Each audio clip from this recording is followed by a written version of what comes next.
What up, K-Rugs, the sober dog, coming at you. Cocaine psychosis. That's what I'm going to tell you about today. True paranoia and delusions. Hey, before I get started, Soberdogs does not promote or condone any drug use. Please seek professional medical help if you have an addiction. All right? Hit that like, that subscribe if you like Soberdogs content, and hit that Patreon link in the description if you want to help support Soberdogs. Let's get right into the video. Cocaine psychosis. Basically, coke psychosis can be anything in the category of paranoia, hallucinations, delusions, violence, any of those things, anger, that you would think would fit into that category. Now, according to the National Institute of Health, 68 to 84% of people who use coke will have paranoia. What kind of paranoia? That varies.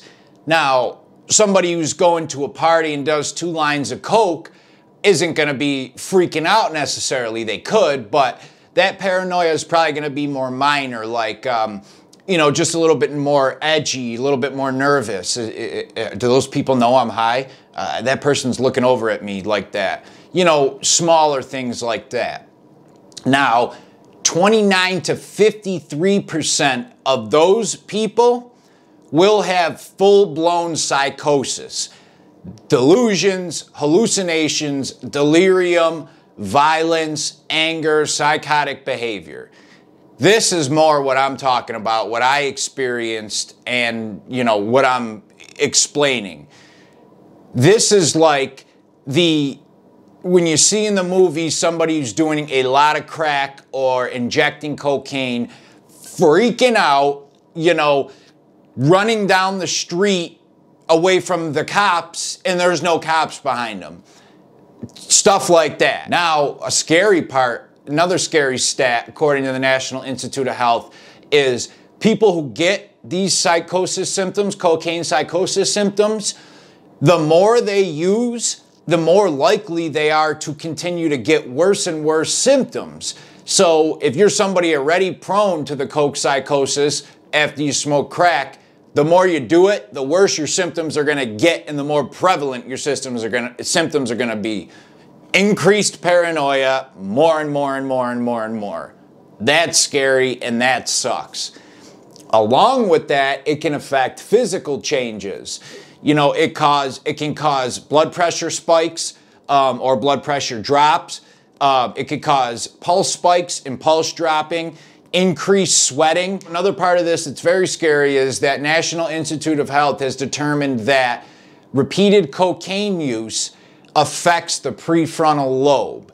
That's the part of your brain that has a lot to do with decision-making, judgment, impulse control. So you got somebody using excessive amounts of crack or intravenous coke use. Paranoia is going to set in, and they're going to be paranoid, maybe hallucinate, maybe delusional. On top of all that, the drug they're using and increasing, keep using, cause them to have poor judgment, lack of impulse control, lack of logic. So they see somebody outside they think is the cops. It's really their neighbor walking the dog.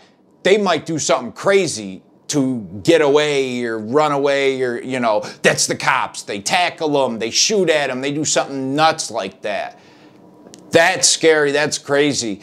And this is all too real. When this is physically going on, I said this I did a video on like what mushrooms are like. My mushroom experience tripping on mushrooms. I'll put a card up for you guys to check it out. With mushrooms, there was always a point to me, like, unless I took a ton, but I see a hallucination and, I see it and it's real and it's freaking out, but there's always like a little area in the back of my brain that knows it's not real. With this, the coke psychosis, that is not there. There is no little voice saying, okay, the wall's closing in, but remember, you took shrooms, that's not real. What I see, the cops, the SWAT, this, that, that's all real and happening at that moment. It feels, looks, smells, tastes 100% real. And your body's feeding into it too, with those adrenaline spikes, pulse spikes, all that. So you're in it 100%. How this manifested with me most of the time was coke bugs. If you don't know what coke bugs are, I'll put the card up, the link. I've done a couple videos on coke bugs. I got coke bugs bad, and that is all these things in one. Hallucinations, paranoia, delusions, delirium, anger. I would pick the bugs out of my skin with a knife. I'm cutting myself, I'm bleeding, I'm angry at the bugs, I'm seeing them, I'm hallucinating, I'm paranoid that there's more on me, I'm paranoid that there's more on my bed and in my room. I'm spraying Raid all over my pillows and my blankets because I see bugs everywhere. Then I come down the next morning and the bugs aren't there. Then I get high the next night and the bugs are back.